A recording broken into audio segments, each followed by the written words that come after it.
Mesdames, Messieurs, chers professeurs, chers étudiants, depuis plusieurs siècles, l'Occident s'est imposé comme le centre de gravité du monde, structurant l'histoire par son avance scientifique, son expansion économique et militaire, et par l'affirmation d'un universalisme politique fondé sur les droits et la démocratie. Mais les temps évoluent, et cette position dominante tend aujourd'hui à être remise en question. L'érosion de la souveraineté des États, la recomposition des rapports de force géopolitiques, la montée de nouveaux régimes, le renouveau d'anciennes puissances et des fragilités économiques croissantes sont les signes d'un possible basculement. Plus encore, c'est l'idée même de l'hégémonie occidentale qui vacille, minée par des interrogations profondes sur ses propres valeurs et son rôle dans le monde. C'est pour éclairer ces dynamiques que l'ICES a l'honneur ce soir de recevoir M. Emmanuel Todd, historien, anthropologue, démographe et essayiste, dont les travaux ont été consacrés à décrypter les évolutions de nos sociétés. Cher monsieur, dès votre premier ouvrage, La chute finale, paru en 1976, vous anticipez la chute de l'Union soviétique en vous appuyant sur des données démographiques, preuve de votre capacité à détecter les transformations profondes. Par la suite, vous approfondissez votre analyse sur les structures familiales et leur influence sur les systèmes politiques. Dans L'invention de la France, ouvrage paru en 1981, ouvrage coécrit avec Hervé Lebras, où vous mettez en lumière la diversité culturelle et anthropologique de notre pays. Votre travail porte également sur les fractures économiques et sociales contemporaines. Dans Après l'Empire, paru en 2002, vous analysez le déclin de l'hégémonie américaine et la montée du monde multipolaire. Force est de reconnaître qu'une vingtaine d'années plus tard, nous sommes témoins de cette évolution. Enfin, votre dernier ouvrage, La défaite de l'Occident, le titre même de cette conférence, prolonge cette réflexion en examinant les nouvelles mutations géopolitiques et les crises qui ébranlent les démocraties occidentales. Votre ouverture d'esprit, votre exigence intellectuelle vous permettent de remettre en question les idées reçues que vous comprendrez bien en lisant la phrase de Peggy inscrite sur les murs de cet amphithéâtre. Il y a quelque chose de pire que d'avoir une mauvaise pensée, c'est d'avoir une pensée toute faite. Eh bien, évidemment, votre démarche trouve son écho particulier ici à l'ICES. Dans notre institut, nous partageons cette même exigence de réflexion et de remise en cause des évidences pour mieux comprendre le monde. Cher Monsieur Todd, ce soir, pour dialoguer avec vous, nous avons sollicité M. David Turtry, maître de conférence de l'ICES, directeur du Master en politique publique, directeur de l'Observatoire français des BRICS. M. Turtry a notamment rédigé, il y a peu, puisque c'était l'année dernière, l'ouvrage « Russie, le retour de la puissance », qui lui a valu, en 2024, le prix Albert Thibaudet, attribué par l'Académie des sciences morales et politiques. C'est pour nous, ICES, une fierté d'avoir de tels maîtres de conférences. Chers étudiants, avec de tels intervenants ce soir, vous l'aurez compris, en participant à cette conférence, vous allez continuer à développer cette ouverture intellectuelle et cet esprit critique qui sont essentiels pour qu'à votre tour, vous deveniez des acteurs éclairés du débat public et de la société de demain. Mais si l'analyse et la réflexion sont essentielles, elles doivent s'accompagner d'actions concrètes au sein de la société. C'est pourquoi l'ICES est fier de s'appuyer sur la richesse de ses 45 associations d'étudiantes, bien au-delà de l'animation de la vie culturelle de notre institut, Des événements comme cette conférence, organisée ce soir par l'association Politea, offrent aux étudiants un véritable espace d'échange et d'engagement. En alliant l'héritage d'une pensée libre et critique à l'engagement dynamique des associations de l'ICES, notre ambition est de créer un espace où les idées se confrontent, car c'est bien dans la confrontation des perspectives que naît une réflexion vivante à la hauteur des enjeux de notre époque. Je vous souhaite à toutes et à tous une excellente soirée et laisse désormais la parole à Hugo Blacard, qui ce soir représente l'association Politea. Merci.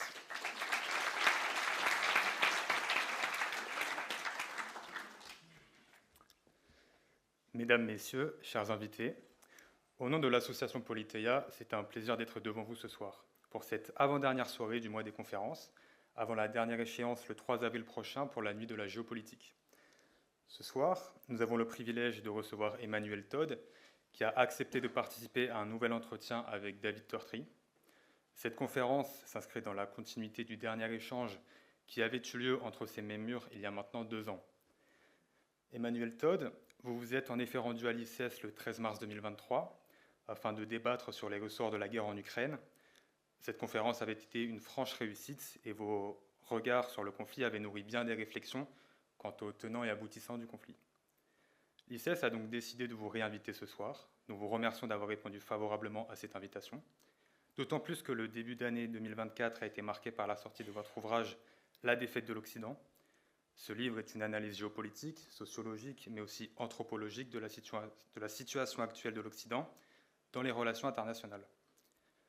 En vous appuyant sur vos travaux d'historien et de démographe, vous délivrez une thèse cohérente sur les mutations géopolitiques en cours.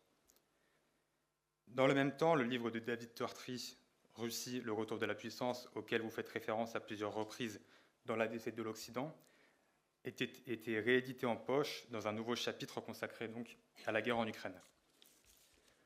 Cette guerre, dont l'issue reste incertaine et dont les récents événements bousculent les équilibres géopolitiques, alors que les États-Unis se désengagent du continent européen et que celui-ci se réarme, le vieux continent semble donc entrer dans une nouvelle phase de son histoire, où les équilibres internationaux évoluent rapidement. Dans ce contexte, vos analyses, M. Todd et M. Tortry, sont nécessaires pour comprendre les dynamiques profondes qui sous-entendent ces mutations du conflit ukrainien. Ce soir, nous aurons l'occasion d'explorer avec vous ces transformations et d'approfondir les enjeux soulevés dans la défaite de l'Occident et Russie, le retour de la puissance. Nous reviendrons sur les tendances que vous avez identifiées, les perspectives qu'elles ouvrent et les implications qu'elles peuvent avoir pour l'avenir de nos sociétés. Je tiens à remercier chaleureusement Emmanuel Todd pour sa présence parmi nous, à remercier David Tortry de nous avoir fait confiance, ainsi qu'à l'administration de l'ICES qui a permis d'organiser cet événement. Enfin, merci à vous, cher public, d'être ici ce soir pour contribuer par vos réflexions et vos questions à cette discussion. Sans plus attendre, je vous laisse la parole, messieurs. Merci à tous.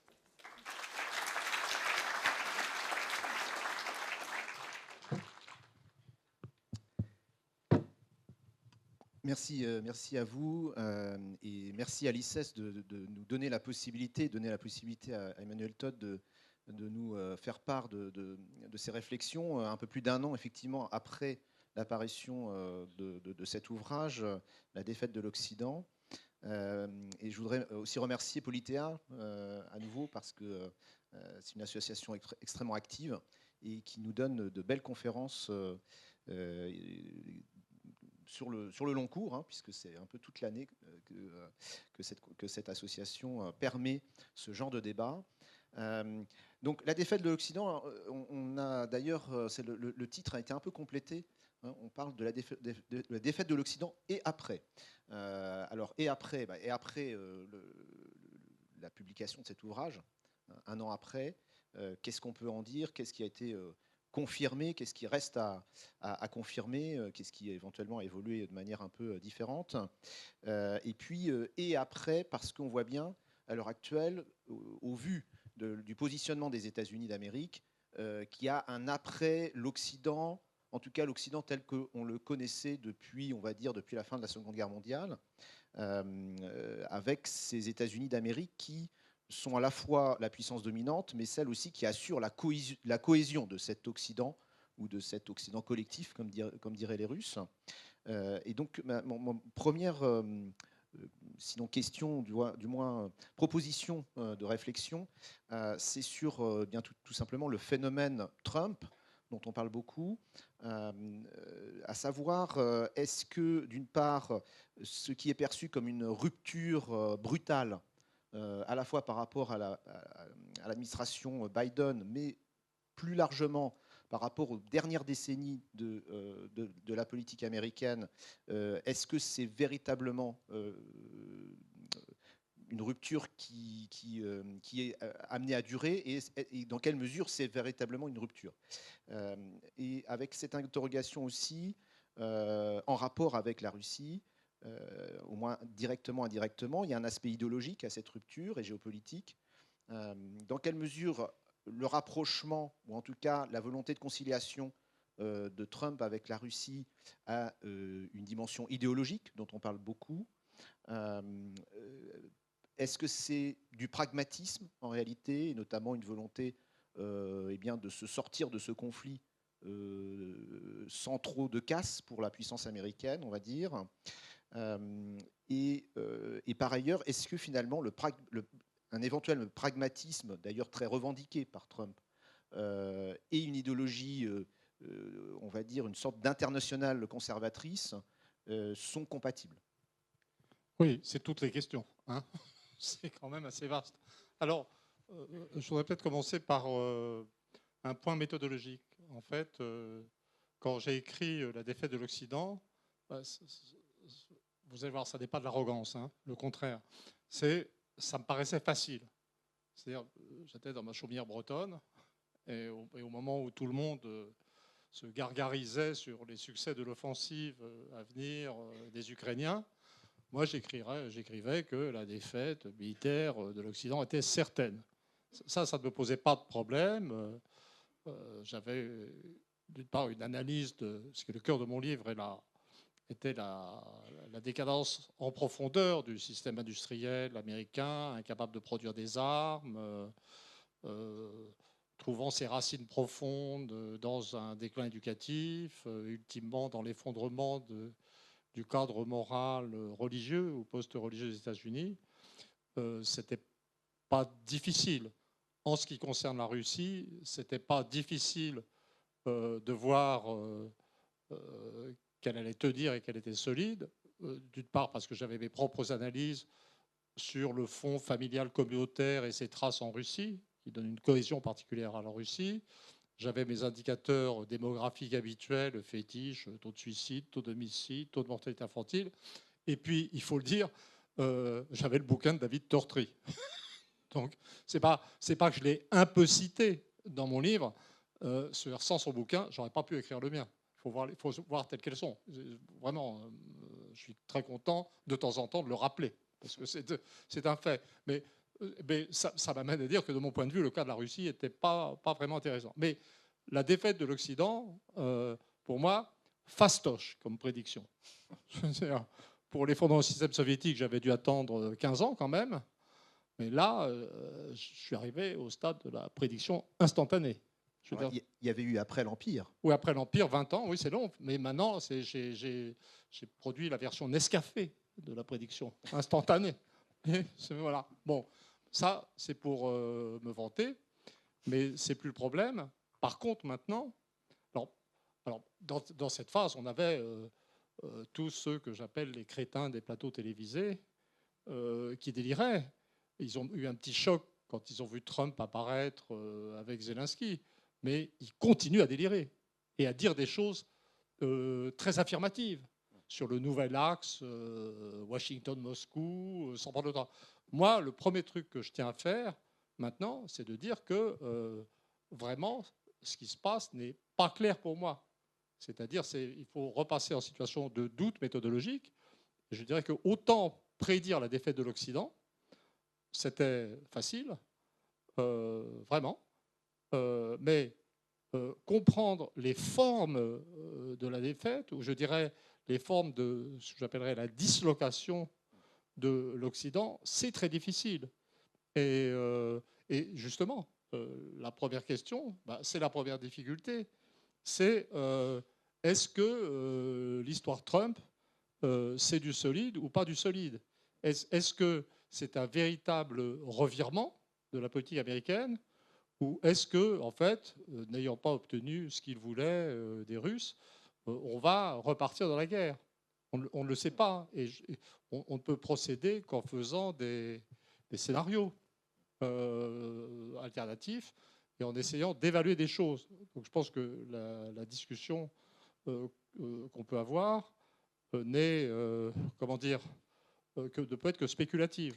Mais dans quel moyen, dans quelle mesure c'est une décision, c'est-à-dire que c'est une alternative devant les dirigeants américains, hein, on continue la guerre ou on tente de l'arrêter en sortant à peu près sans trop de pertes, et dans quelle mesure c'est lié au manque de moyens des États-Unis à l'heure actuelle? Oui, alors, non, quand même, je crois qu'on pourrait dire une chose qui est sûre et qui est un acquis du comportement de Trump.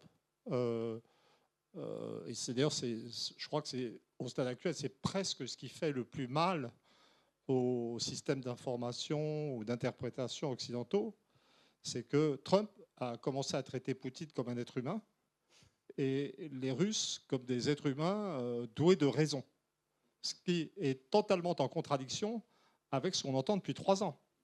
Depuis 3 ans, on nous rebat les oreilles d'un Poutine satanique et de Russes débiles. Et là, maintenant, on parle. Et je crois que le vrai choc, il est là. Et donc, quelque part, ça, c'est fondamental. C'est en soi une mutation idéologique, la dédiabolisation des Russes. Même si on n'arrive pas à se mettre d'accord, même si la guerre continue, on est revenu dans un univers qui, pour moi, est normal, de Russes considérés comme des êtres humains. Je dirais que, parce qu'on avait atteint le stade d'un quasi-racisme, en fait, dans les persécutions. Enfin, vraiment, c'était vraiment tout à fait. Donc ça, c'est donné. Il y a un autre point je dirais, de sincérité, qui permet de mesurer la sincérité de Trump dans ce revirement, c'est que, en fait, l'administration Trump, elle est agressive avec tout le monde. Il déteste tout le monde. Et donc, en un certain sens, on ne peut plus les décrire comme russophobes. Ils sont polyphobes. Et donc l'énergie que met un type comme J.D. Vance à insulter les Européens, l'énergie que met Trump à insulter tout le monde, nous garantit que la Russie n'occupe plus une part privilégiée dans leur système mental. Donc je ne sais pas si on doit considérer ça comme rassurant, mais ça veut dire qu'il y a quelque chose comme d'authentique. Alors, mais certains considèrent qu'au contraire, que Trump est admiratif d'une forme de système Poutine. D'ailleurs, il affirme qu'il s'entend bien à la fois avec Poutine, Xi Jinping, et que par contre, son administration, effectivement, trouve tous les moyens d'humilier les Européens. Alors, l'émergence. Alors, il y a, comment dire, pour moi, il y a 2 surprises dans ce qui s'est passé. J'essaie de suivre ce que tu dis. Après ce que j'ai dit sur son livre, c'est évident qu'on se connaît et qu'on est copains. Hein. Donc simuler le vouvoiement serait quand même, je veux dire, grotesque. Donc pour moi, je vais revenir sur la question, mais il y a pour moi les 2 grandes surprises. C'est d'une part la violence du retournement de Trump, c'est-à-dire dans ses ouvertures à la Russie, qui fait supposer ce que tu dis, une affinité idéologique. Et puis, le bellicisme renouvelé des Européens, qui est quand même presque encore plus surprenant, puisque le continent ou la région qui a le plus souffert de cette guerre, je ne parle pas des Ukrainiens qui sont des martyrs dans cette histoire, qui ont été utilisés comme des mercenaires, comme des victimes. Enfin, c'est juste ce que nous, les Occidentaux, on leur a fait est affreux. Donc, mais je laisse de côté, sans que je pense que les nationalistes ukrainiens soient des gens très fréquentables. Je veux dire, ils ont leur part de responsabilité, mais ça, ce n'est pas le peuple ukrainien, car je ne crois pas, contrairement à ce qu'on dit, que l'Ukraine soit une démocratie. Enfin, il y a 14 partis politiques interdits. Enfin, comment dire, c'est une plaisanterie. Mais Ukraine mise à part, le continent qui a pris le plus cher, si on peut dire, pour la guerre, c'est l'Europe. C'est-à-dire la Russie, elle a fait son adaptation. Je pense que les gens compétents, les communistes, ont l'air de considérer que ça a plutôt été une chance pour la Russie, malgré les difficultés. Ça leur a donné d'ailleurs le modèle économique et social, en gros, des 30 Glorieuses en France, c'est-à-dire un rôle directeur de l'État, le marché, un protectionnisme imposé de l'extérieur, et ça redonnait un axe de développement ou de redéveloppement tout à fait optimal, et de réindustrialisation certainement. Donc pour la Russie, c'est douloureux, il y a des morts, ça coûte, mais en termes de stabilité économique et sociale, je pense qu'on va s'apercevoir au final que ça aurait été une étape dans la normalisation de la société russe. Les Américains, ils ont livré des armes, ils ont montré qu'ils n'étaient plus capables d'en livrer assez. C'est pour ça qu'ils cèdent. Hein. Et ce dont on est sûr, et ça je le sais par un informateur très sûr que je ne nommerai pas, ils ont compris qu'ils avaient perdu la guerre, les Américains. C'est-à-dire que J.D. Vance, et ils considèrent qu'ils n'ont aucun moyen de pression sur les Russes. Et quand on cherche à interpréter l'attitude américaine de façon rationnelle, eh ben c'est la seule façon d'obtenir quelque chose des Russes, ça n'est pas militaire, c'est de les proposer de les réintégrer à la sphère économique occidentale. C'est la levée des sanctions et c'est la réintégration, je dirais, la coopération. Mais de ça, on ne peut pas, à partir de ça, on ne peut pas tirer la certitude que les Américains sont complètement résignés. Le cas des Européens qui n'ont pas du tout les moyens de faire la guerre au stade actuel et qui, l'ayant perdu, alliés aux Américains, pensent qu'ils peuvent faire mieux sans les Américains. Il est clair qu'on est confronté à un phénomène de pathologie sociale, de pathologie intellectuelle. Donc il y a ce problème de dissociation d'une Amérique qui semble avoir accepté l'idée qu'elle avait perdu la guerre économique, et d'une Europe qui n'accepte pas. En fait, pour moi, les deux surprises sont là. Et honnêtement, je ne vais pas trancher ce soir. Je veux dire, je trouve que c'est vraiment le moment d'être prudent. L'idée, je suis a priori assez réticent devant l'idée de ce que Trump et Poutine, c'est la même chose. L'idée qu'on va... Le concept de dislocation paraît utile. Donc là, l'Occident, qui était un système global, contrôlé par les Américains, est allé se briser sur le mur russe, en même temps qu'il s'évidait en son centre. C'est ça le bon modèle. Donc ensuite, bon, l'Occident est vaincu et l'Occident se disloque. Et le concept de dislocation est pour moi, je dirais, fondamental. Mais je le répète, la forme de la dislocation est très obscure. Et ce qu'on pressent partout, quand même, ce qui fait penser à cette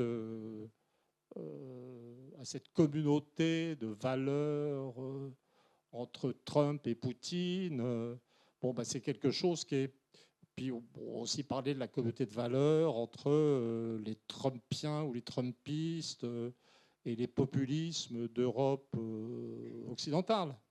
Hein, donc on a Musk qui va faire son numéro au congrès de l'AfD.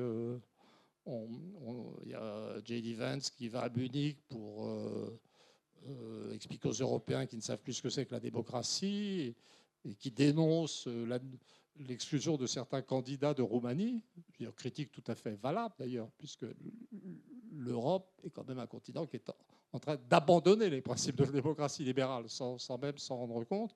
Donc on voit bien qu'il y a quelque chose qui travaille tout le monde, et on pourrait dire peut-être ça rentre en phase avec le régime russe,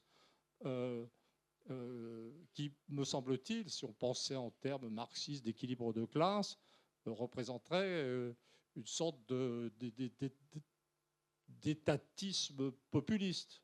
Hein, enfin, je ne sais pas comment dire. Il y a une volonté consciente du régime russe de tenir compte des intérêts populaires, même si les inégalités économiques sont aussi fortes en fait en Russie, je dirais, qu'aux États-Unis. Mais si on fait l'hypothèse d'un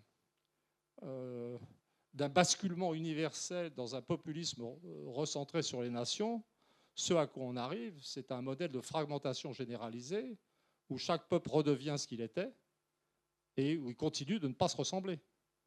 Et par exemple, pour moi, quand on dit la première chose, je suis désolé, je ne donne pas une pensée cohérente, je donne des éléments de réflexion. Mais le premier truc qui me vient à l'esprit, quand on dit que le trumpisme et le poutinisme se rapprochent, bon, ils se rapprochent sur des concepts très simples, ça c'est vrai, du genre, Trump est d'accord avec Poutine pour penser qu'il n'y a que deux sexes, les hommes et les femmes. Hein? Bon, on peut dire que c'est un point fort dans un contexte occidental, dans un monde occidental qui cherchait à dépasser cette notion trop simple. Mais en vérité, c'est un retour à une conception tenue par l'humanité depuis les origines. Et donc la planète entière peut être d'accord, peut tomber d'accord sur le fait qu'il n'y a que deux sexes. Donc en fait, c'est juste un retour au réel. Donc ça n'est pas un vrai trait commun. Je veux dire, c'est une croyance qui serait partagée par les aborigènes australiens. On ne parle pas d'un axe Trumpo-aborigène australien. Je ne sais pas comment dire. Vous voyez, c'est pas un truc. Mais si on revient aux choses sérieuses, on peut voir que le modèle social américain et le modèle social russe restent, malgré ça, ou resteront totalement opposés. Je veux dire, le trumpisme est anti-État, veut la destruction de l'État. La Russie est revenue à l'idée d'un rôle directeur de l'État. Et je dirais que le truc le plus évident, c'est que des types, les gens qui sont maintenant décrits comme des oligarques aux États-Unis, Musk, Thiel ou tous les autres, en Russie, ils seraient rentrés dans la ligne, mis au trou ou pire. Alors maintenant, dites-moi, j'aimerais vraiment savoir ce que vous en pensez. Alors laissez-moi vos avis dans les commentaires et n'oubliez pas de vous abonner à la chaîne pour suivre toutes vos vidéos qui décryptent les tendances de l'actualité politique. Vous voyez ? Donc je veux dire, je vois pas le rapport entre les deux systèmes. Alors, je voudrais revenir là-dessus parce que, effectivement, souvent, on perçoit la Russie comme un pays un peu à la périphérie du monde européen puis occidental et qui a toujours un peu un coup de retard. Mais le système oligarchique américain et la prise du pouvoir par l'oligarchie aux États-Unis, incarnée par Musk et l'entourage de Trump, et Trump lui-même d'une certaine façon, est-ce que ça ne rappelle pas un peu la Russie des années 90 et en même temps avec une sorte de mix gorbatchevien, je dirais. Est-ce qu'on n'est pas dans une forme de perestroïka et de glasnost américaine? Pourquoi je dis ça? Parce que finalement, si on se rappelle l'arrivée de Gorbatchev, on avait la gérontocratie soviétique. Donc, la gérontocratie, on l'a eu américaine avec Biden. C'était le summum de la gérontocratie. Et puis, on avait un Trump État... Trump n'est pas un gamin, quand même. Il n'est pas un gamin, mais il est entouré plutôt de jeunes. Et il est plutôt fringant. Et par ailleurs, on avait un État, l'Union soviétique, qui est croulé sous les dépenses militaires, qui avait trop investi et qui était une sorte d'empire hyper, en fait, qui est excentré, qui avait été trop loin dans cet investissement. C'est le cas des États-Unis à l'heure actuelle. Et d'ailleurs, il y a Trump lui-même est dans l'idée qu'il faudrait, en tout cas, il a avancé l'idée de baisser les dépenses militaires. C'est intéressant d'ailleurs qu'il parle aussi de réduire les armements stratégiques, ce qui était aussi un des éléments de la période gorbatchevienne. Et donc on peut se poser aussi la question, et il est aussi dans une revendication de glasnost, c'est-à-dire de transparence à sa façon. Hein, il va ouvrir le dossier Kennedy, il va ouvrir le dossier USAID. Hein, l'USAID, on va montrer, regardez toutes nos turpitudes. Et donc, est-ce que finalement, on n'est pas avec Trump et son équipe dans une administration qui essaye de réformer le système américain, mais qui, comme dans le cas de la perestroïka soviétique, arrive peut-être un peu trop tard? Ah, oui, absolument, mais ils vont ailleurs. C'est-à-dire que la Russie pouvait se refonder sur la base de traditions communautaires ou d'un rapport à l'État spécifique, en fait, qui a donné ce système d'économie mixte. En fait, les États-Unis, le fond culturel, anthropologique n'est pas le même. Donc, toutes ces mesures prises dans tous les sens vont mener ailleurs. Et moi, personnellement, si j'étais dans un jeu télévisé, pour une carte, je dirais, la politique économique et sociale de Trump va-t-elle réussir? Je dirais non. Je dirais non, pour toutes sortes de raisons. Parce que le virage protectionniste, par exemple, que sur un plan théorique, j'approuverais, moi. Ça fait des années que je dis qu'on ne peut pas s'en sortir sans protectionnisme. Du protectionnisme, pour en faire, il faut avoir la main-d'œuvre qualifiée qui permet de tirer parti des protections commerciales.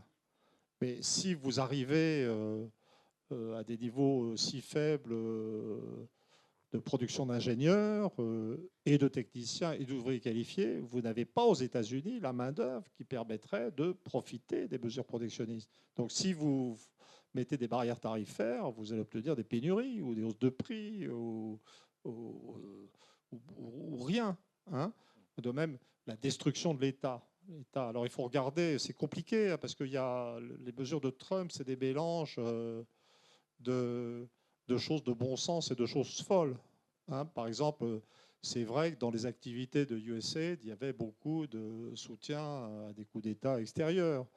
Par contre, défoncer le CDC, le Centers of Disease Control, c'est quand même pas un bon concept. Hein. Je veux dire, les forcer à publier sur les incendies de Los Angeles quand il y a des problèmes de grippe aviaire et qu'on n'a plus d'œufs de poulet, c'est pas. C'est vraiment de l'anti-science. Hein. Même chose quand on dit, on voit partout on reproche partout à Trump de lutter contre la science. Mais il faut rentrer dans le détail. Ça fait certainement du mal à la vraie science, mais honnêtement, la liquidation des études de genre, c'est pas la liquidation de la science. Enfin, je veux dire, faut être raisonnable. Hein. C'est des économies. C'est des économies et une clarification des esprits. Donc, et tout le Trumpisme, c'est un mélange de choses raisonnables et folles. Mais moi, ce qui m'apparaît dans le Trumpisme, c'est un mélange d'instinct réaliste, c'est-à-dire sur l'idée que c'est pas une bonne idée de plus avoir d'industrie. C'est plus une bonne idée de laisser son industrie se faire détruire par les Chinois et par les Européens. Voilà. Bon, c'est ce que je pense sur les questions culturelles, ça. Et puis de réflexes, c'est des réflexes, des bons réflexes qui aboutissent à des politiques qui ne sont pas du tout pensées et réfléchies. Côté court-termisme, qui est une caricature de ce qu'on reproche aux États-Unis. Allez, on fout des barrières tarifaires partout sans savoir dans la tête un schéma général des inputs et des outputs, de ce qui va coûter, bénéficier ou non à l'industrie américaine, qui ne veut pas voir que... Et surtout que si l'entrée dans le protectionnisme est nécessaire, c'est un protectionnisme qui doit être intelligent et puis qui surtout peut être coopératif. Je veux dire, il n'y a pas de raison technique pour que le passage à un recentrage national des économies ne soit pas fait en bonne intelligence avec les partenaires et avec tout le monde. Ce n'est pas du tout une nécessité d'insulter les Européens pour dire qu'on veut reconstruire l'industrie américaine. Et puis il y a surtout une chose qui me fait penser qu'ils n'ont rien compris fondamentalement, c'est que le véritable concurrent je dis dans le bouquin d'ailleurs, je crois, le véritable concurrent de l'industrie américaine, ça n'est pas vraiment les industries extérieures, c'est la production de dollars. C'est-à-dire, c'est la raison pour laquelle les Américains n'ont pas les ingénieurs et les gens qualifiés qu'il faut dans les sciences. C'est parce que si on veut faire du fric après ses études, il faut devenir avocat, financier, etc. Et que 7% seulement des étudiants américains font des études d'ingénieur, là où en Russie, ça sera de l'ordre de 25%. Donc, et ça, Trump, il ne l'a pas compris. Et on l'a vu pendant le congrès des BRICS à Kazan. C'est-à-dire qu'il a commencé, ils en parlent tout le temps, leur souci, c'est de maintenir la suprématie du dollar, de menacer de sanctions les pays qui n'utiliseraient plus le dollar. Mais ça, c'est bien la preuve qu'ils n'ont rien compris. Et que le problème fondamental des États-Unis, et c'est pour ça que le parallèle, tous les autres parallèles ne vont pas, c'est que les États-Unis ne sont plus une nation. C'est un système impérial qui vit au crochet du monde et que si perdre la guerre d'Ukraine, c'est perdre sa prise sur le monde et sa capacité à ponctionner le monde pour vivre, on peut réajuster, mais avec une chute de 10, 20, 30, 40, 50% du revenu des Américains. Donc, c'est pas, tu vois ce que je veux dire? Donc c'est pas... je crois qu'ils n'ont pas... Et puis, de façon générale, ça c'est un truc que je voudrais dire avant d'oublier, la raison pour laquelle je n'arrive pas à trancher la question sur l'histoire, finalement, est-ce que c'est vrai la volonté d'entente avec la Russie ou est-ce que c'est pas vrai? En fait, j'ai l'impression que sans cesse, l'administration de Trump, ils ont une sorte d'hésitation. Ils sont agressifs, ils veulent la guerre. Mais on sent qu'ils voudraient passer de la guerre internationale à la guerre civile. Je veux dire, ils consacrent énormément d'énergie à taper sur des gens à l'intérieur du système américain. On sent que leur pulsion de base est vers la guerre civile. C'est quand même plus sympa. Hein, c'est dans leurs moyens, en plus. Ça ne pose pas des problèmes d'équipement militaire. Ils sont bien équipés. Voilà, c'est ça, ils ont tout ce qu'il faut. Mais le problème, c'est est-ce que la situation mondiale des États-Unis et la dépendance des États-Unis au monde extérieur va les laisser réaliser leurs rêves, la guerre civile? Puisque quand même, ils peuvent être maintenus tout d'un coup d'un principe de réalité. Puis, qu'est-ce qu'ils vont faire si Poutine, ou quand ils auront compris que les Russes veulent atteindre leurs objectifs, et puis c'est tout, et qu'il n'y a pas de négociation possible. Donc je ne peux pas répondre, moi. Si on revient sur cet aspect et qu'on part du principe que potentiellement, il y a une partie de l'administration américaine qui est véritablement favorable à une entente, sinon un rapprochement, une entente avec la Russie sur des bases à minima. Et Trump a affirmé à plusieurs reprises que l'une de ses idées, c'est de détacher la Russie de la Chine, ou en tout cas de ne pas permettre un rapprochement trop approfondi des deux puissances. Est-ce que c'est une première considération qui pourrait expliquer de manière rationnelle l'attitude de Trump et de son entourage vis-à-vis de la Russie, et donc on sacrifierait en quelque sorte le pion ukrainien pour des objectifs plus larges à l'échelle mondiale et prioritaires pour les États-Unis que sont la confrontation avec la Chine. Et ça, bon, on peut l'entendre, y compris en Europe, je dirais, même si les Européens n'apprécient pas. Mais est-ce que derrière, on pourrait avoir potentiellement aussi, au vu de l'attitude de cette administration envers les Européens, les élites européennes, au vu aussi de quelque chose qui m'a frappé au tout début de son arrivée au pouvoir, Trump a tweeté, je crois, en tout cas envoyé un message à la Russie en disant finalement on est fait pour s'entendre parce que tous les deux on a gagné ensemble la Seconde Guerre mondiale face aux Allemands. Et est-ce que finalement Trump ne se rapproche pas aussi ou ne tente pas de se rapprocher aussi de la Russie pour faire la peau aux Allemands, si je puis dire? Oui, tout est concevable. C'est-à-dire qu'il y a des... Il y a des lambeaux de justification rationnelle dans tout ce que font les enfants. J'en ai 4, mais les Américains ne font pas partie de mes enfants. Et donc encore que c'est un lapsus fantastique. Et donc j'ai avoué ce que je pensais des les enfants de l'Europe. Voilà. Donc, les mauvais garçons de l'Europe. Par exemple, l'histoire de détacher la Chine, oui, pourquoi pas. On peut penser ça, mais moi, je pense que le plus sûr, c'est d'essayer de... toutes ces...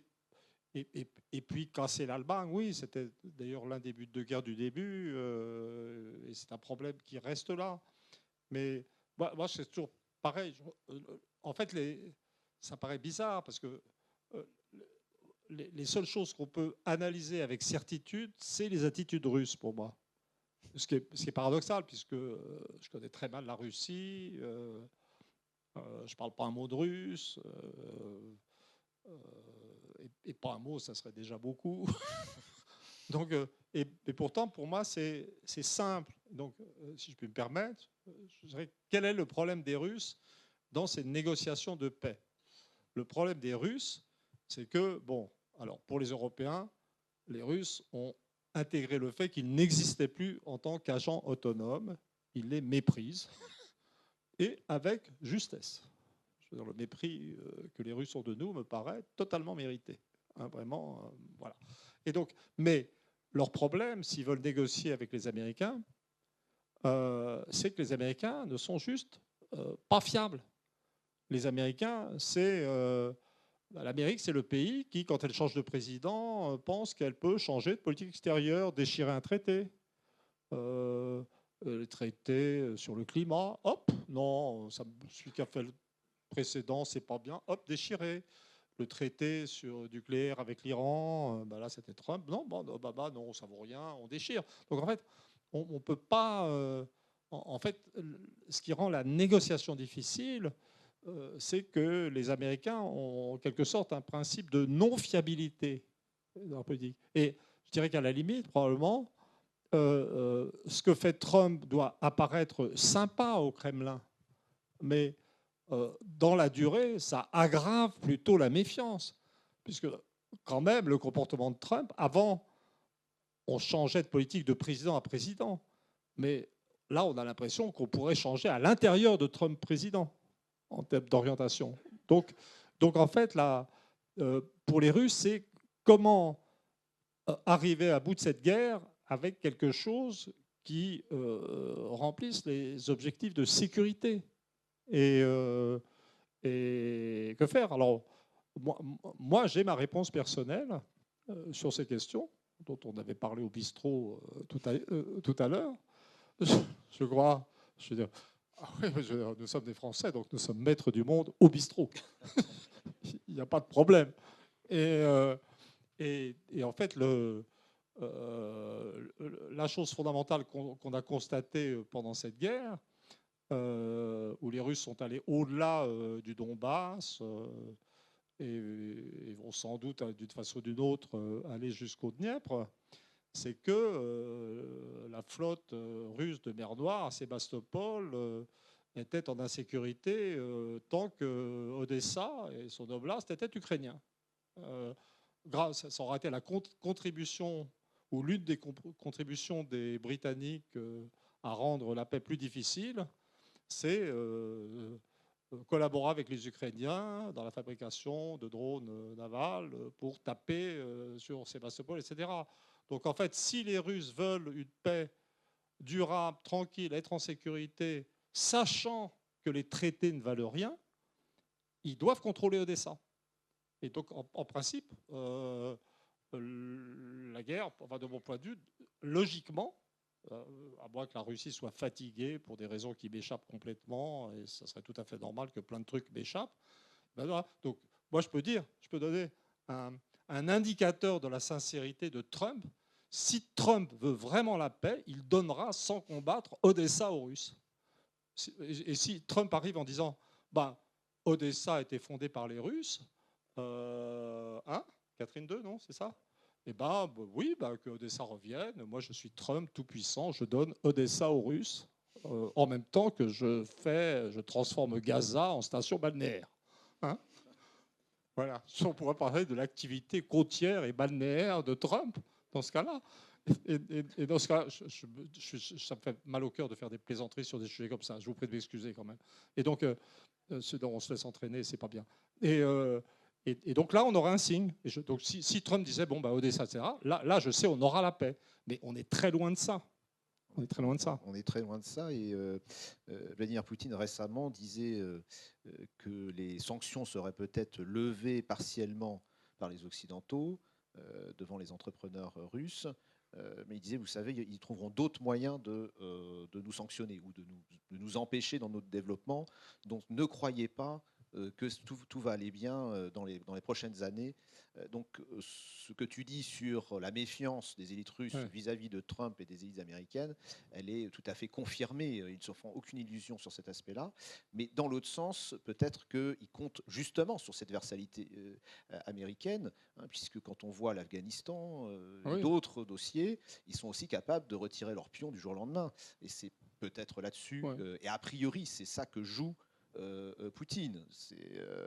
On va pas le prendre, Trump, directement de front. On essaye de le caresser dans le sens du poil. Et puis, à un moment, il va finir par passer à autre chose. Oui. Alors, Trump, ou tous les Américains, ou les élites américaines, peuvent se dire, l'un des principes de géopolitique américain, c'est nous sommes une île-continent ou un continent-île, nous ne risquons rien, donc nous pouvons, décennie après décennie, engager et perdre toutes les guerres qu'on veut, c'est pas grave. Donc on perd la guerre du Vietnam, on se retire d'Afghanistan, d'Irak, on n'en finit pas de se ridiculiser, et ça continue. Et effectivement, là, ce que tu évoques, c'est ce modèle-là. Mais le problème, c'est que le paradoxe de cet affrontement, qui a bien été un affrontement entre la Russie et les États-Unis. Moi, j'étais très impressionné quand j'ai vu, c'était le fin février 2022, quand j'ai vu Poutine apparaître. Pour moi, il défiait l'Amérique. Il défiait l'OTAN, l'Amérique, il jetait le gant, quoi. C'était vraiment... c'est une guerre où les Américains n'ont pas combattu sur le terrain, mais dans lequel ils sont allés à un choc frontal massif économique, et puis avec leurs serviteurs européens ou ukrainiens, ils ont été, je dirais, au contact et ils ont affronté la Russie. Et la Russie, c'est pas l'Afghanistan, c'est pas l'Irak, c'est pas le Vietnam. Donc là, en fait, ils sont en train de subir leur première vraie défaite mondiale. C'est complètement nouveau, même s'ils n'ont pas engagé de troupes. C'est très particulier. Et puis les Russes ont été meilleurs sur certaines technologies, ils ont fait face à toutes les sanctions. Et donc, en fait, c'est la première vraie défaite militaire des États-Unis en ce moment, sans combattre, ce qui est bien dans leur manière d'ailleurs. Et si ce à quoi amène cette défaite, c'est à la fin de la suprématie du dollar, à la fin de la capacité des Américains à se nourrir sans travailler, enfin sans activité réellement productive, et avec devant soi cette chute de niveau de vie, c'est tout autre chose que la guerre d'Irak ou l'Afghanistan. Alors, on a un espoir quand même, c'est qu'ils ne comprennent pas ça.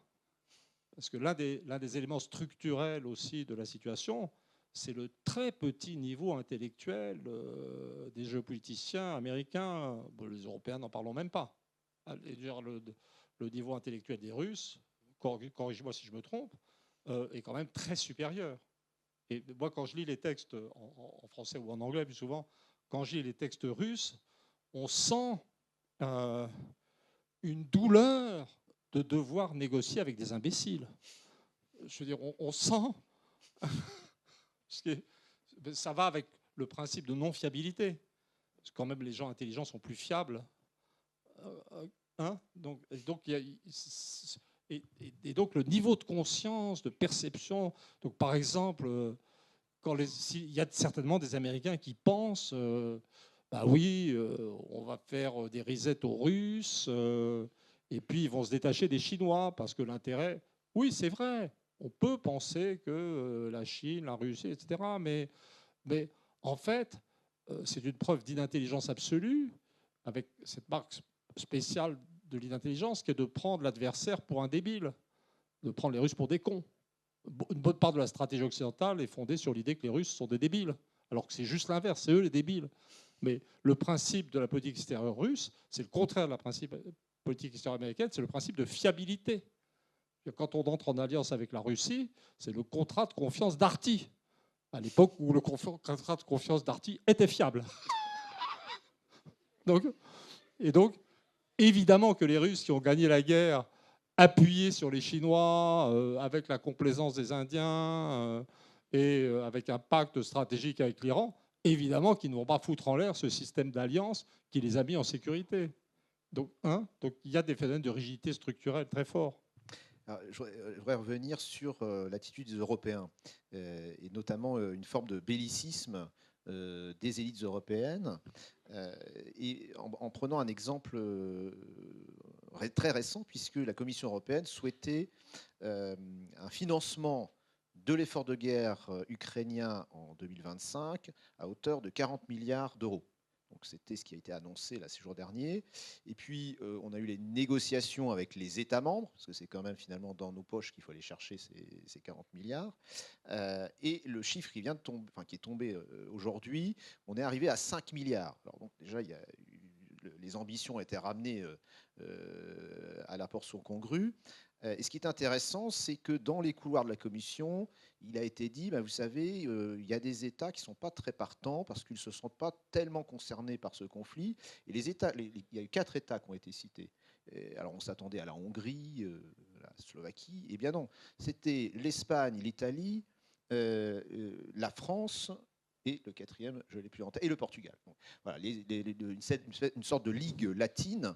Mais ce qui est intéressant, c'est alors l'Espagne, le Portugal, l'Italie de Meloni, qui, bon, ça, c'est pas très étonnant, mais la France de notre généralissime Emmanuel Macron, qui nous annonce que les Russes sont déjà là parmi nous, et que la menace est parmi nous, qui va nous envoyer prochainement un livret de survie en cas d'attaque de tout type. Il est pire que moi, en fait. Il y a quand même là une dissonance cognitive, comme on dit, quand même assez impressionnante. Et donc, comment expliquer ce bellicisme apparent, et par ailleurs, comment expliquer que, au-delà effectivement des annonces plus ou moins sérieuses, il y a apparemment une vraie volonté, par contre, dans les mois et les années qui viennent, d'investir dans l'industrie militaire. Donc il y a une forme de volonté de relancer l'industrie militaire. Est-ce qu'on pourrait aussi y voir une sorte de poutinisme de nos élites? Parce que finalement, qu'est-ce qu'on a dit de l'économie russe? On nous a dit qu'elle a été tirée par les dépenses militaires. Alors moi j'ai parlé de keynésianisme militaire, au sens où il y a une relance de l'économie, mais pas seulement par l'industrie, mais aussi par des formes de dépenses sociales indirectes. Parce que finalement, ceux qui gagnent de l'argent à l'heure actuelle en Russie, c'est ceux qui vont les servir en tant que soldats, et ce sont les couches populaires. Et donc il y a de l'argent qui arrive dans des territoires et des parties de la population russe qui n'avaient pas accès à ces liquidités et qui donc poussent l'économie vers le haut. Donc est-ce que finalement nos élites ne se sont pas converties à une forme de keynésianisme militaire d'un côté? Donc ça c'est le premier élément. Et comment interpréter l'attitude de Macron et des élites françaises? Est-ce que c'est pour cacher la situation particulièrement difficile, l'état de la France? Est-ce qu'il y a d'autres raisons ce qu'on nous annonce, par exemple, d'autonomie stratégique? Enfin, qu'est-ce qui se cache derrière ça? Ce qui se cache derrière Macron, c'est fondamentalement, ou dans Macron, c'est fondamentalement un grand vide. C'est ce qui est le plus difficile à analyser. C'est difficile à saisir, quand même. C'est assez, oui, insaisissable. Et puis c'est surtout, dans le cas de la France, être un homme politique, ça n'est pas s'intéresser au monde ou aux équilibres géostratégiques. Être un politique en France, c'est mener des campagnes électorales, faire des discours pour animer une comédie qui justifie des élections. Puisque comme la France est un pays qui a perdu sa souveraineté, qui n'a pas de souveraineté monétaire, qui n'a pas de souveraineté commerciale, et où on ne peut pas gouverner, être un politique, c'est créer une illusion de réalité, ou c'est sortir de la réalité. Donc c'est des gens dont le métier est de sortir de la réalité. Et quand ils arrivent sur la scène internationale, Ils sortent de la réalité. Donc pour les Français, non, je suis complètement sérieux. Hein. Donc en fait, c'est des gens qui ne sont pas formés et puis qui pensent que agir, c'est parler. Et donc en fait, Macron ne fait rien d'autre sur la scène internationale que ce qu'il fait en France. On voit à quoi ça a mené en France. L'Assemblée nationale qu'on a et un système politique explosé, implosé, où on ne peut plus prendre de décision. C'est pas grave qu'on ne prenne plus de décision puisqu'on n'a plus la souveraineté. Donc c'est pas, il ne se passe rien en fait. C'est comme d'habitude. C'est vraiment. Mais on comprend très bien que là, on pourrait parler de. Je reprendrai l'expression d'un économiste anglais qui avait travaillé sur la Russie. C'est très ancien. C'était à l'époque. C'est antérieur à 1976 puisque je l'avais utilisé dans mon bouquin sur la décomposition du système soviétique. Peter Wiles, qui avait le concept de stupidité structurellement induite. Et donc, dans le cas des élites françaises, on a un phénomène classique de stupidité structurellement induite. Alors, au-delà de ça, c'est toujours pareil. C'est qu'en France, on parle d'Europe. On parle d'Europe, et on parle de coûts des dépenses militaires, on donne des chiffres en euros, etc. Mais l'un des trucs qu'on a appris de la guerre, c'est qu'on ne faisait pas la guerre avec des dollars, avec des euros, mais avec du matériel militaire fabriqué par des systèmes industriels. Donc en fait, si on parle d'un investissement de l'Europe dans la guerre, ça ne veut rien dire. Par contre, on peut voir quels sont les pays qui ont une industrie qui pourrait faire une conversion militaire. Il y en a un, c'est l'Allemagne. Donc il faut bien voir que c'est là qu'on voit le caractère absolument dangereux de Macron. C'est qu'en fait, si on parle de réarmement européen, ça sera un réarmement de l'Allemagne. Et un potentiel. Et donc, ça sera. Et donc, si on revient du fer, je veux dire, l'offensive russe, la réaction américaine, polonaise, etc., avait explosé le concept européen et la zone euro en termes de pouvoir. Donc là, le retrait américain peut nous faire imaginer qu'on va revenir faire une Europe avec des aspirations fédérales, hein, plus prenons des décisions, voilà, mais en fait, qui reviendra à ce qu'était devenue l'Europe entre la crise financière de 2007 et 2008, etc., une Europe dominée par l'Allemagne. Et donc, ce que nous proposent en pratique ces politiques français, c'est une réémergence de l'Allemagne puissance. Donc, c'est extraordinaire quand on y pense. Je ne voudrais pas avoir l'air d'être un héritier de Jacques Bainville sur les conséquences économiques de la paix, mais il y a une réalité des populations et des géographies qui est inerte, etc.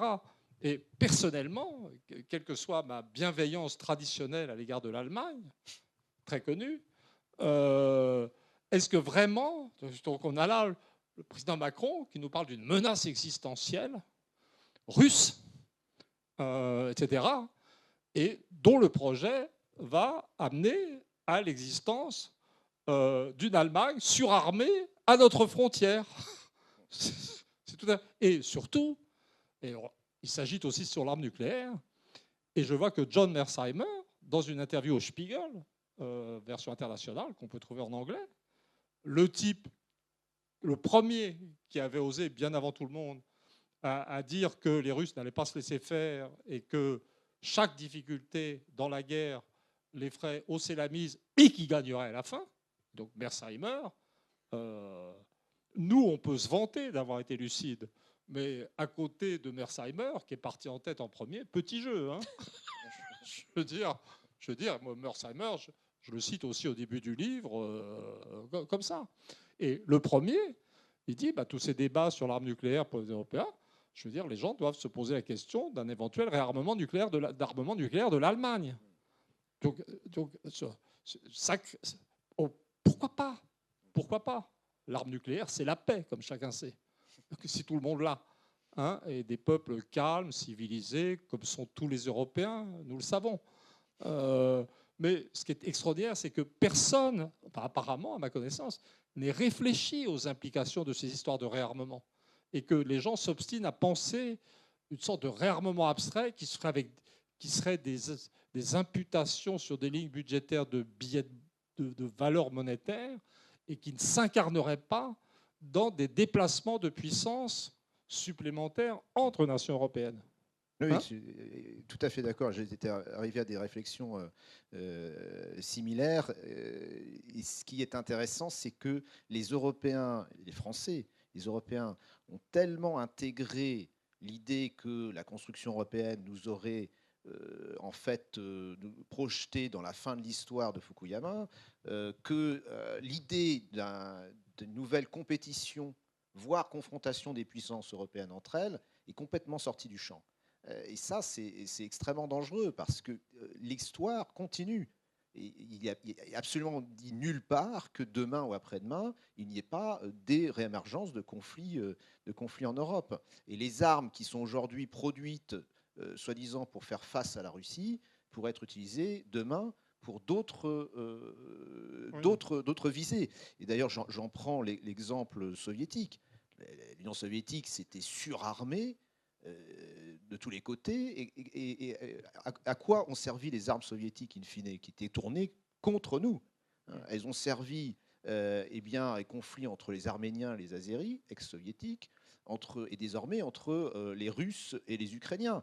Et qui aurait dit, même il y a encore 20 ans, tous les sondages, par exemple en Ukraine, en Russie, disaient la guerre entre nous, c'est impossible. C'est pas possible, on ne peut pas se taper dessus.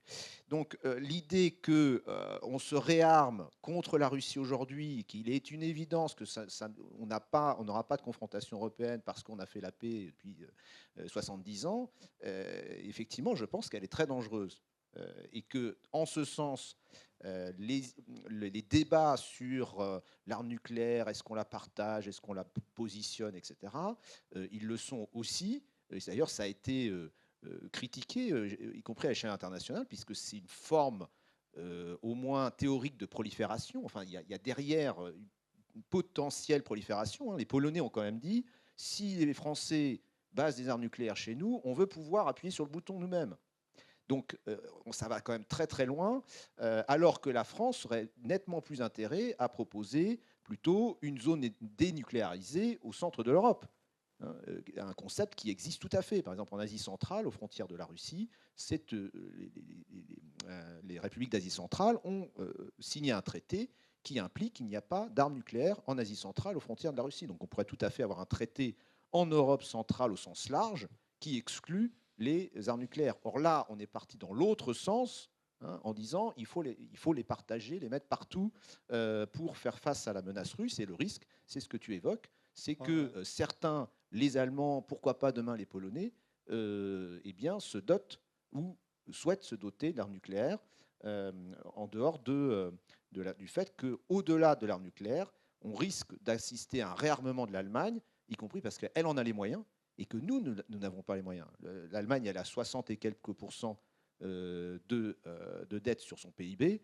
Nous, on est à 110%. Donc, on n'a pas, en plus, les moyens de relancer de notre côté. Je voudrais passer à un autre élément qui... je voudrais juste faire une remarque sur ce que tu as dit, parce que je trouve ça très intéressant. C'est que c'est implicite dans ce que tu dis. C'est l'idée que maintenir l'idée que la guerre est nécessaire avec les Russes pourrait rebondir dans l'idée d'une éternité de la guerre, en fait, entre Européens. C'est ça. Je crois que les Américains nous ont collé l'idée que la guerre sans fin était inéluctable. Enfin, les précédentes administrations, en tout cas. Et donc, on vit avec l'idée que la paix est très difficile, qu'elle n'est pas concevable. Et qu'on doit... Mais là, on ne se rend pas compte qu'en restant en conflit avec les Russes, on laisse la guerre comme instrument intra-européen possible, et ça donne ce que tu dis. C'est vraiment très intéressant. À cet égard, pour poursuivre, sur ce rôle peu enviable pour l'instant de la France, quels que soient tous les éléments qu'on a évoqués, il y a des évolutions profondes derrière le vide macronien. Qui est sans doute le sommet de l'iceberg. On a les questions démographiques qui sont quand même le biais par lequel tu analyses les choses. Qu'est-ce qu'on peut dire de ces éléments? Tu en as parlé pour les États-Unis, pour la Russie.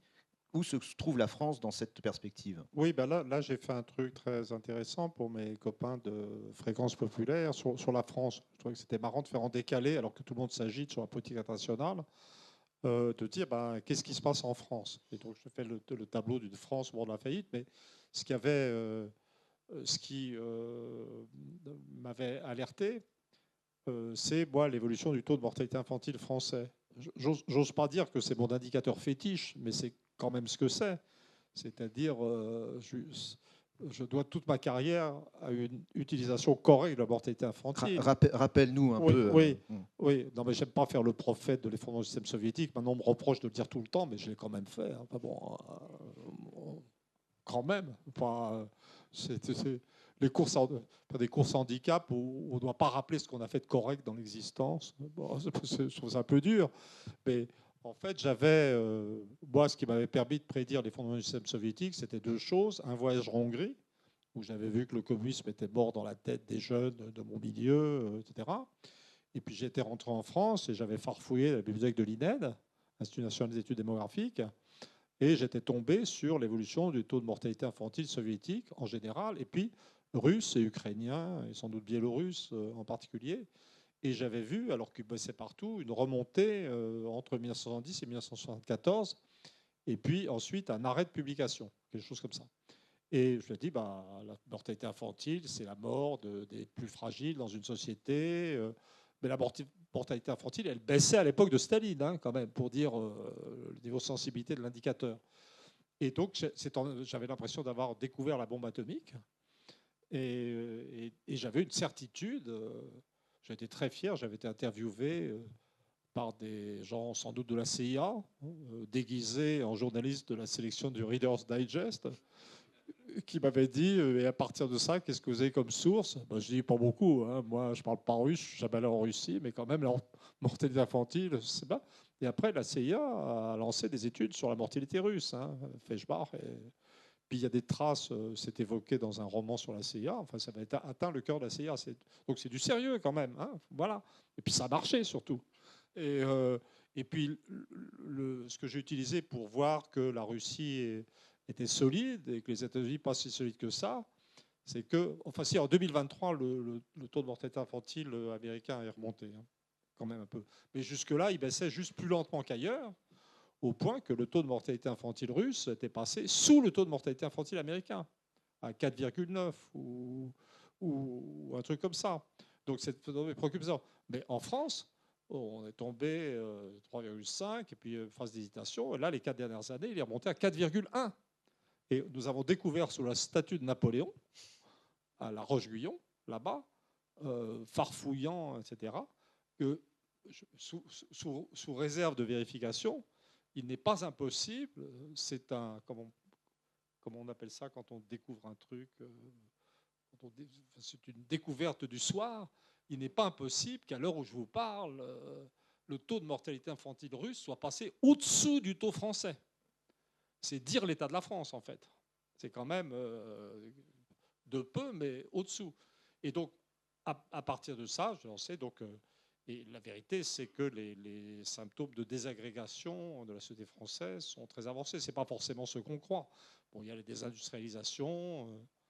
Mais bon, maintenant, on est dans un pays où il y a plus de cadres que d'ouvriers, quand même, ce qui pose un problème de production. Hein, comme je dis, on a maintenant un pays qui a une structure d'armée latino-américaine. C'est pas bon. Mais pour répondre à ta question, la situation est assez grave. Mais honnêtement, j'étais scotché par si le taux de mortalité infantile russe passe au-dessous d'une autre, ça veut vraiment dire qu'on change d'époque. Enfin, c'est vraiment, là, on est dans un basculement civilisationnel. Mais comment on peut l'interpréter, cette évolution de nos sociétés, plus globalement?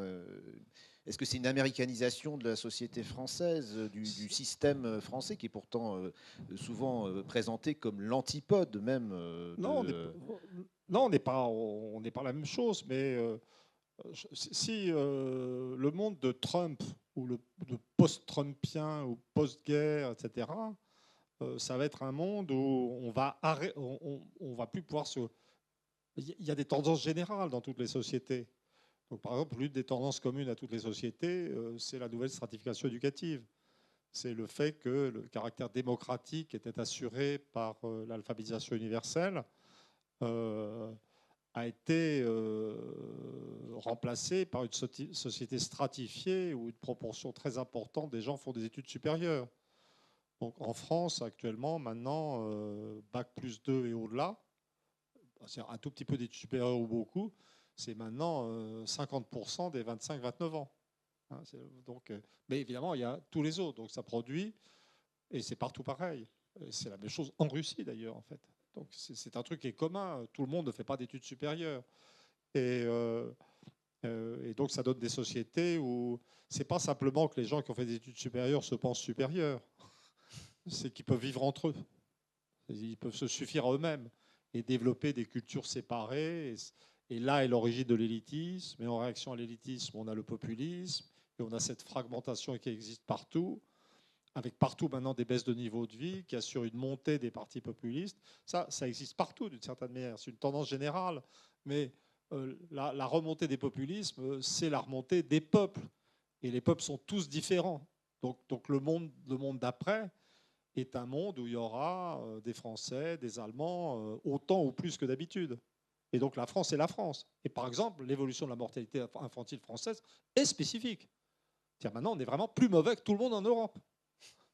Je veux dire, il y a une exception française.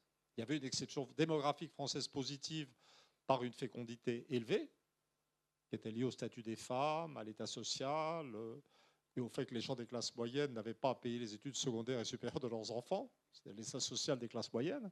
Mais cette exception est tombée. Maintenant, on est tombé en France métropolitaine au-dessous de 1,6 enfants par femme. Ça, c'est tombé. Mais par contre, maintenant, on a l'exception de la mortalité.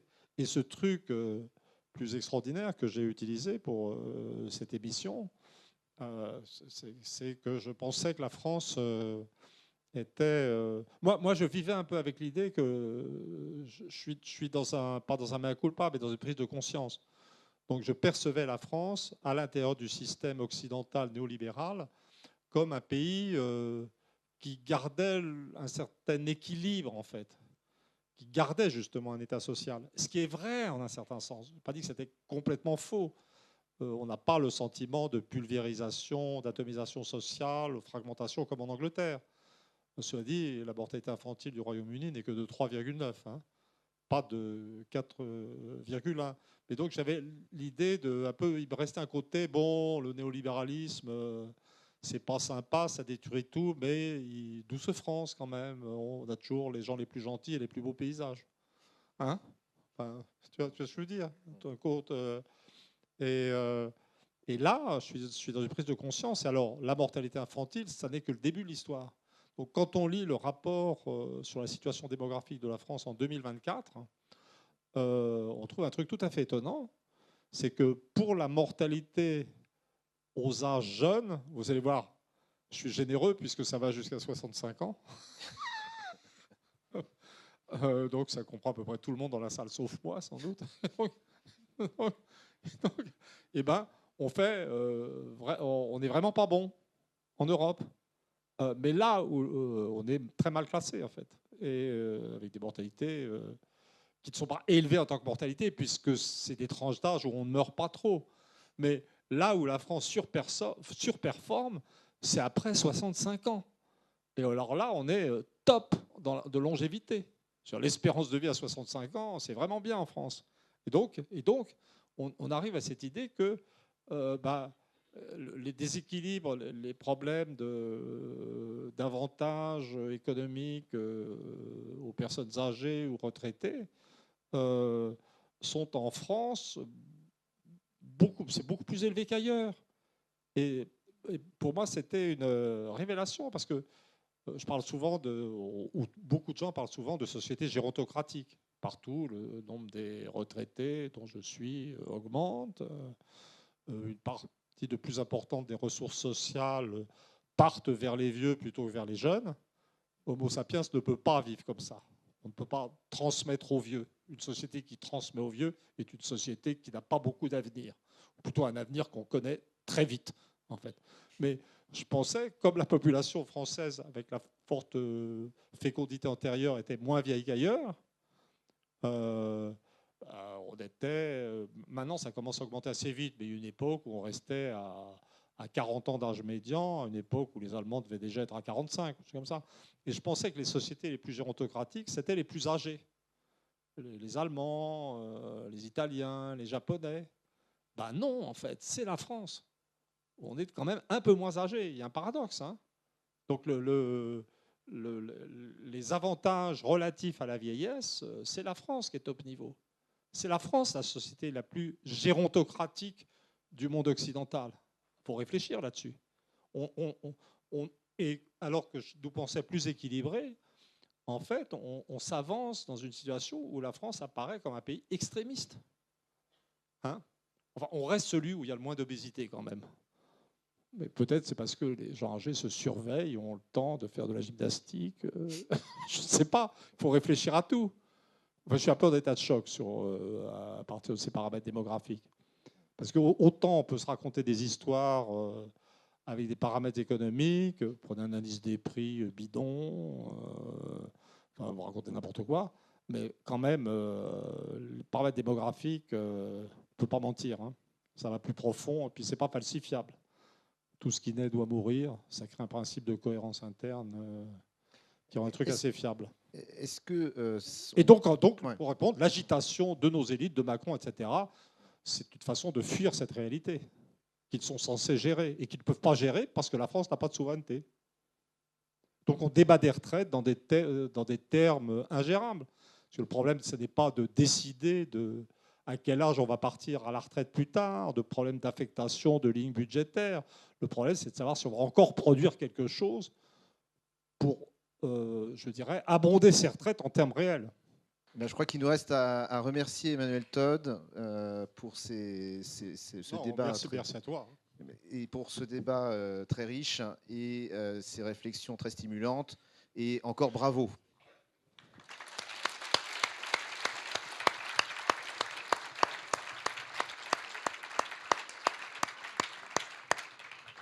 Je profite du micro simplement pour vous rappeler le concours du mois des conférences. Donc là, on était à l'avant-dernière et il nous reste dans 2 semaines la dernière échéance pour la nuit de la géopolitique. La trame va bientôt sortir et je vous encourage à la regarder vivement et puis au plaisir de vous retrouver donc, pour la nuit de la géopolitique. Merci encore. Au revoir.